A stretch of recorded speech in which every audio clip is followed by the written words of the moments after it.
오래전에 한국에서 일어났던 사건이 하나를 소개합니다. 경상북도 어느 지역에 5.1장이 서는 날이었습니다. 저녁에 장이 끝나고 사람들은 지친 몸을 버스에 싣고 각자의 집으로 돌아가고 있었습니다. 그런데 산길을 돌아가던 망원버스가 언덕 아래로 굴러 떨어지는 사고가 발생했습니다. 이 사고로 많은 사람이 죽고 또 부상을 당했습니다. 추락사고의 원인을 조사해 본 결과 운전대와 바퀴를 연결하는 작은 핀 하나가 빠져 운전대가 정상적으로 작동하지 않았기 때문에 일어난 사고였음이 밝혀졌습니다. 작은 핀 하나에 비하여 사고의 대가는 너무나 크고 참혹하였습니다. 우리 속담에 뒷글무와 태산이라는 말과 천리길도 한 걸음부터라는 말이 있습니다.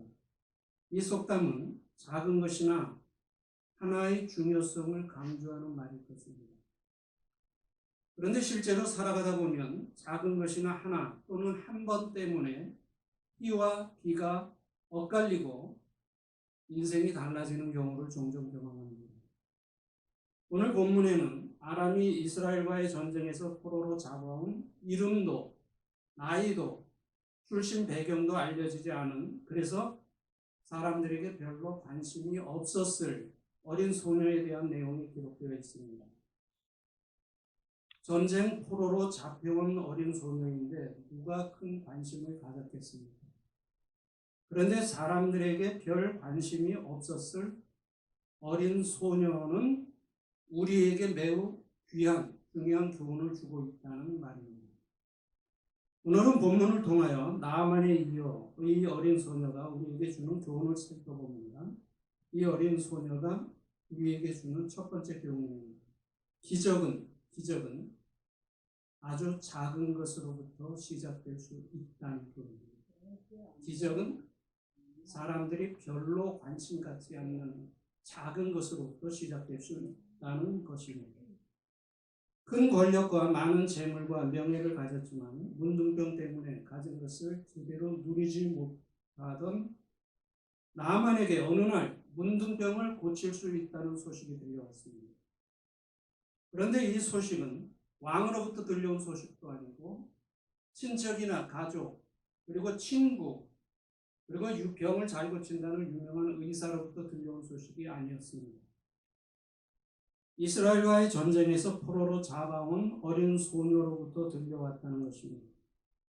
어쩌면 나아만은 자기 집에 이 어린 소녀가 있다는 사실조차도 모르고 있었을지 모르겠습니다. 그런데 별로 관심이 없었을 이 어린 소녀가 나아만에게는 기적의 풍모가 되었고 평생의 은인이 되었다는 말입니다. 다시 말하면 기적은 꿈에도 생각지 못한 곳으로부터 일어났다는 것. 꿈에도 생각지 못한 곳으로부터 기적이 일어났다는 말입니다. 모든 사람들은 불완전합니다. 불완전하기 때문에 착각을 합니다. 우리 성도들도 불완전합니다. 그래서 우리 성도들도 착각을 합니다. 성도들이 하는 착각 중에 이런 착각이 있죠. 하나님의 은혜와 관심은 큰 교회에 더 있고, 하나님의 은혜와 관심은 큰 교회에 더 있고, 하나님의 은혜와 관심은 큰 교회에만 있는 것은 아니라는 사실입니다. 두 번째 착각이죠. 하나님은 큰 교회를 통해서 더 크게 일하신다. 하나님은 큰 교회를 통해서 더 크게 일하신다. 물론 그럴 수도 있지만 전혀 그렇지 않을 수도 있다는 겁니다. 세 번째 착각은 자기가 큰 교회에 다니면 자기 믿음도 큰 줄로 압니다. 그래서 개척교회 다닌다, 몇 명 모이지 않는 교회 다닙니다. 그러면 좀 치근한 눈초리로 바라보는 그런 사람들을 종종 만나게 됩니다. 믿음은 하나님과 자기와의 개인적인 관계이기 때문에 교회의 크기와는 상관이 없습니다. 이런 착각을 하는 사람들은 교회 다닌다고 하면 주로 물어보는 것이 있죠. 무엇을 물어본다고 생각하십니까? 몇 명 모여요? 몇 명 모입니까? 숫자에 관심이 많죠. 물론 큰 것이 안 좋다는 것도 아니고 숫자에 관심 갖는 것이 나쁘다는 것도 아닙니다. 잘못되었다는 것도 아닙니다. 그러나 크기와 숫자로 하나님의 뜻과 능력과 역사를 제한해서는 안 된다는 얘기입니다. 크기와 숫자로 하나님의 뜻과 능력과 역사를 제한해서는 안 된다는 말입니다. 자, 그런데 성경을 공부하다 보면 중요한 사실 한 가지를 발견할 수 있습니다. 하나님은 큰 것과 많은 것을 통해서 역사를 이루신 경우보다 훈련된 소수 또는 헌신된 한 사람을 통해서 역사를 이루신 경우가 훨씬 더 많다는 사실입니다. 노아가 그렇죠. 아브라함 그렇죠. 모세 그렇죠. 여호수아 그렇죠. 기드온과 300용사 그렇죠. 사무엘 그렇죠. 다니엘 그렇죠. 엘리야와 엘리사, 요셉과 마리아, 세례요한, 베드로와 제자들, 사도 바울 등등의 사람들을 통해서 우리는 이 사실을 발견할 수가 있습니다. 또 한 가지 예를 들어봅니다. 요한복음 6장에 보면 오병이의 기적에 앞서 빌립과 안드레가 한 말이 나옵니다. 7절에 보면 빌립이 대답하되 각 사람들에게 조금씩 받게 할지라도 200데나리온의 떡이 부족할 것입니다. 각 사람에게 조금씩 받게 할지라도 200데나리온의 떡이 부족할 것입니다. 라고 말했고 8절에 보면 제자 중 하나 곧 시몬 베드로의 형제 안드레가 예수께 여짜오되 여기 한 아이가 있어 보리떡 5개와 물고기 2마리를 가졌나이다. 그러나 그것이 이 많은 사람에게 얼마나 되겠습니까? 그것이 이 많은 사람에게 얼마나 되겠습니까? 맞는 말입니다.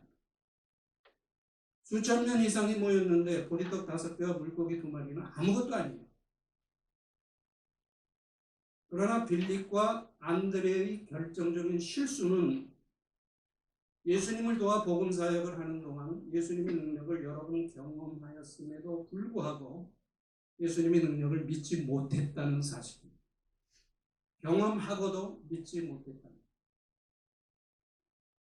그러나 예수님은 빌립과 안드레가 아무것도 아니라고 했던 오병이어를 통하여 5,000명을 먹이고도 오히려 12광줄이 남게 하는 기적을 베푸셨다는 사실입니다. 빌립과 안드레는 현실의 눈은 맑았지만 믿음의 눈은 어두웠다는 사실입니다. 우리 인간에게는 작은 것은 작은 것이고 큰 것은 큰 것입니다. 그러나 예수님에게는 그렇지 않습니다. 작은 것이나 큰 것이나 똑같다는 것. 마가복음 5장 39절에서 야이로의 죽었던 딸을 살리실 때 하신 말씀을 기억합니다. 이 아이는 죽은 것이 아니라 잠이다. 이 아이는 죽은 것이 아니라 잠이다. 죽음과 잠을 같이 보시듯이 있는 것과 없는 것을 같이 보시는 전능하신 예수님의 모습을 볼 수 있어야 된다는 사실입니다.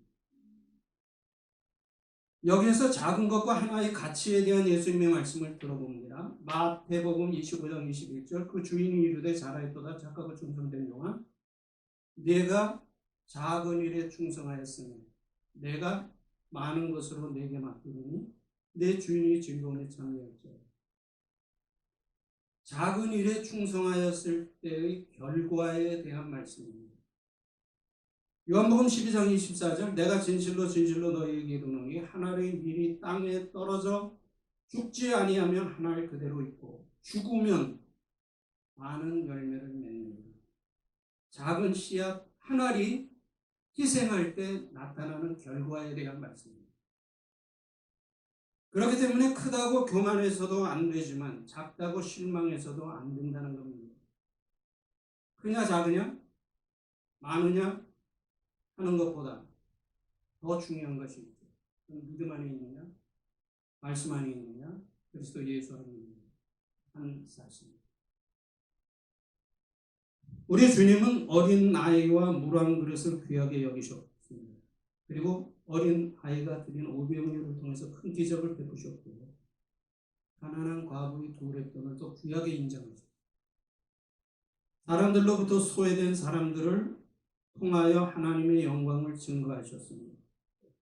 작은 일에 충성하는 것을 더 귀하게 인정하셨다는 사실을 우리는 잊어서는 안 된다는 사실입니다. 사도행전 13장 22절 이새의 아들 다윗을 만나니 내 마음에 합한 사람이라 내가 내 뜻을 이루게 하리라. 이 말씀에서 우리는 또 한 가지 중요한 사실을 발견해야 합니다. 내가 하나님의 일을 한다는 사실과 하나님이 나를 쓰신다는 사실은 전혀 다르다는 거예요. 우리 그리스도인들이 많은 그리스도인들이 착각하는 것 중에 하나가 내가 열심히 하나님의 일을 하면 하나님이 기뻐하실 것이라고 생각하는 경우가 있어요. 그러나 그럴 수도 있지만 전혀 그렇지 않을 수도 있다는 거예요. 내가 하나님의 일을 한다는 것하고 하나님이 나를 쓰신다는 것하고는 이건 전혀 별개의 문제라는 거예요. 이거 구별하지 못하는 사람들이 너무나 많습니다. 나만이 체험한 기적이 이 어린 소녀로부터 시작된 것처럼 하나님의 일도 우리 한 사람 한 사람으로부터 시작될 수 있다는 사실을 기억해야 합니다. 그래서 하나님의 일에 귀하게 쓰임받는 사람이 되도록 말씀과 기도로 자신을 훈련하고 준비하는 삶이 되어야 합니다. 자, 어린 소녀가 우리에게 주는 두 번째 교훈입니다. 우리가 가져야 할 믿음의 본질이 무엇인지 가르쳐줍니다. 우리가 가져야 할 믿음의 본질이 무엇인지를 이 어린 소녀는 가르쳐주고 있다는 겁니다. 3절을 다시 한번 읽습니다. 우리 주인이 사마리아에 계신 선지자 앞에 계셨으면 좋겠나이다. 저가 그 문둥병을 고칠 것입니다. 3절에 보면 이 어린 소녀는 고칠지도 모릅니다. 어쩌면 고칠지도 모릅니다 라고 말한 것이 아니라 고칠 것입니다 라고 분명하고 자신 있게 말하고 있습니다. 물론 엘리사가 문둥병을 고칠 것이라는 말은 엘리사와 함께 하신 하나님의 능력을 확신하는 말일 것입니다. 그렇기 때문에 고칠 것입니다 라고 분명하게 말합니다. 자, 그런데 포로로 잡혀온 어린 소녀의 입장에서 한 나라의 군대 장관이었던 나아만에게 이렇게 말한다는 것이 결코 쉬운 일은 아니었을 겁니다. 그리고 이 어린 소녀의 마음에 조금이라도 의심이 있었다면 이런 말을 하지 못했을 겁니다. 자신 있게 말한 것을 보아 그만큼 확신한다는 뜻이었어요. 그래서 이 어린 소녀는 우리에게 믿음의 본질이 무엇인지를 분명하게 보여준다는 사실입니다. 믿음의 본질. 자, 그러면 하나님이 원하시는 믿음은 어떤 믿음일까요? 사도행전 27장 23절에서 25절까지에 보면은 이런 말씀이 기록되어 있습니다. 나의 속한 바 나의 성기는 하나님의 사자가 어젯밤에 내 곁에 서서 말하되 바울아 두려워 말라 네가 가이사 앞에 서야 하겠고 또 하나님께서 너와 함께 행선하는 자를 다 내게 주셨다 하였으니 그러므로 여러분이여 안심하라. 나는 내게 말씀하신 그대로 되리라고 하나님을 믿노라.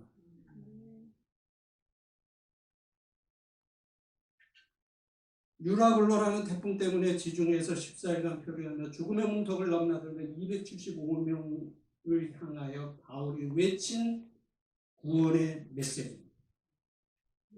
여러분 그 장면을 한번 상상해 보세요. 얼마나 멋있습니까? 마태복음 8장 8절 백부장이 대답하여 가로되 주여 내 집에 들어오심을 나는 감당치 못하겠사오니 다만 말씀으로만 하옵소서. 그러면 내 한이 낫겠습니다. 예수님이 자기 집까지 직접 오시지 않고 이곳에서 말씀만 하셔도 집에 있는 자기 아이의 병이 나을 수 있다고 믿었던 로마 백부장의 고백입니다. 예수님은 전능하시기에 시간과 공간을 초월하여 기적의 역사를 행하실 수 있음을 믿었다는 거예요. 백부장의 이러한 고백에 대한 예수님의 칭찬입니다. 내가 이스라엘 중 아무에게서도 이만한 믿음을 만나보지 못합니다. 이만한 믿음을 만나보지 못합니다. 유대인들도 갖지 못했던 믿음을 이방인이었던 로마 백부장이 가졌다는 거예요. 칭찬이에요. 이 멋있지 않습니까? 우리 신앙의 멋은 바로 이런 데서 찾아야 된다는 거예요. 하나님을 향한 믿음은 닭과 같습니다. 아무리 물살이 새어도 다시 튼튼하면 배가 떠내려가지 않듯이 아무리 상황이 힘들어도 믿음이 있으면 이겨낼 수 있습니다. 왜냐하면 믿음의 힘은 상황의 힘보다 크기 때문에. 우리가 말하는 믿음에는 몇 가지 특징이 있습니다. 믿음은 첫째, 하나님과 인간을 연결해 줍니다. 창조주와 피조물을 연결해 줍니다. 둘째, 가능과 불가능을 연결해 줍니다. 세 번째, 소원과 현실을 연결해 줍니다. 네 번째, 과거와 현재를 연결해 줍니다. 믿음의 네 가지 특징 중에 과거와 현재를 연결해 준다는 의미에 대해서 잠깐 생각해 봅니다. 성경의 사건들은 지금부터 2000년 전의 사건입니다. 그러나 시간과 공간을 뛰어넘어 오늘 이 시간 나에게 주시는 말씀으로 받을 수 있어야 된다는 말입니다. 성경과 우리 사이에 2000년이라는 시간과 이스라엘이라는 공간이 그대로 존재하는 한 성경은 성경일 뿐이고 우리는 우리일 뿐입니다. 성경은 우리와 아무 상관이 없어져 버려요. 그러면 시간과 공간을 뛰어넘는다는 말이 무슨 뜻입니까? 내가 성경의 상황 속으로 들어가고 성경의 당시 상황을 오늘 내 상황 속으로 끌어오는 거예요. 그래서 내가 성경 당시 상황 속에서 노아가 되어보고 아브라함이 되어보고 욥이 되어보고 다윗이 되어보고 다니엘이 되어보고 세례 요한이 되어보고 요셉이 되어보고 마리아가 되어보고 베드로와 바울이 되어보고 내가 그들이었다면 그 상황 속에서 나는 어떻게 반응했을 것인가 하는 것을 깊이 생각할 때 바로 그렇게 할 때 하나님의 말씀이 내 삶 속에서 살아 역사하는 말씀이 될 수 있다는 것입니다. 성경은 하나님께 대하여 다음과 같이 권면해주고 있습니다. 야고보서 1장 17절 그는 변함도 없으시고 회전하는 그림자도 없으시고 변하는 것은 우리이지 하나님은 절대로 변하지 않습니다. 민수기 23장 19절 하나님은 인생이 아니시니 시건치 않으시고 변하는 것은 우리의 약속이지 하나님은 반드시 약속을 지키십니다. 베드로전서 1장 25절 푸른 마르고 꽃은 떨어지되 오직 주의 말씀은 세세토록 있도다. 변하는 것은 우리의 환경이지 하나님의 말씀은 절대로 변하지 않는다는 사실입니다. 어린 소녀는 나만에게 고칠 것입니다 라고 조금도 의심 없이 말했습니다. 조금의 의심이라도 있었다면 군대 장관이었던 나만에게 이렇게 자신 있게 말할 수 없었을 것입니다. 바른 신앙은 소녀의 말과 같이 하나님께 대한 온전한 믿음과 신뢰에서 출발한다는 사실입니다. 말씀을 정리합니다. 이 어린 소녀는 우리에게 작은 것의 가치를 알려줍니다. 작은 것의 가치를 알려줍니다. 나아만은 자기 집에 포로로 잡혀온 어린 소녀를 통하여 자기의 문둥병을 고치게 될 것이라는 또는 꿈에도 생각하지 못했을 겁니다. 그런데 이름도 나이도 출신 배경도 알려지지 않았던 이 어린 소녀를 통하여 문둥병으로부터 고침을 받는 기적을 체험하게 됩니다. 그리고 많은 열매는 하나님의 밀로부터 시작된다는 말씀과 같이 하나님의 일은 우리 한 사람으로부터 이루어진다는 사실을 기억하고 하나님의 일에 쓰임받을 수 있도록 우리 자신을 훈련하고 준비하는 삶이 되어야 할 것입니다. 이 어린 소녀는 우리에게 믿음의 본질이 무엇인지를 보여줍니다. 믿음의 본질이 무엇인지를 보여줍니다. 이 어린 소녀는 나만에게 고칠지도 모릅니다가 아니라 고칠 수 있습니다 라고 분명하게 말하였습니다. 조금이라도 의심이 있었다면 이렇게 분명하게 말할 수 없었을 것입니다. 신앙생활의 원칙 중 하나가 성경대로 말씀대로입니다. 우리들도 이 소녀와 같이 더하거나 빼지 않고 하나님의 말씀 그대로 믿는 삶을 살아가야 할 것입니다. 우리가 하나님의 일을 한다는 것보다 중요한 것은 하나님이 우리를 기쁘게 쓰신다고 하는 확신입니다. 그러니까 우리가 하나님의 일을 한다는 것 더 중요하겠죠. 그러나 그것도 비교할 수 없이 중요한 것은 하나님이 다윗을 쓰신 것처럼 바울을 쓰신 것처럼 우리 한 사람 한 사람을 기쁘게 쓰실 수 있도록 준비된 한 사람, 헌신된 한 사람이 되는 사실입니다. 날마다 하나님의 말씀과 믿음 안에서 헌신된 삶을 누리며 살아가는 우리 모두가 되시기를 주의 이름으로 축원합니다. 아멘. 아멘.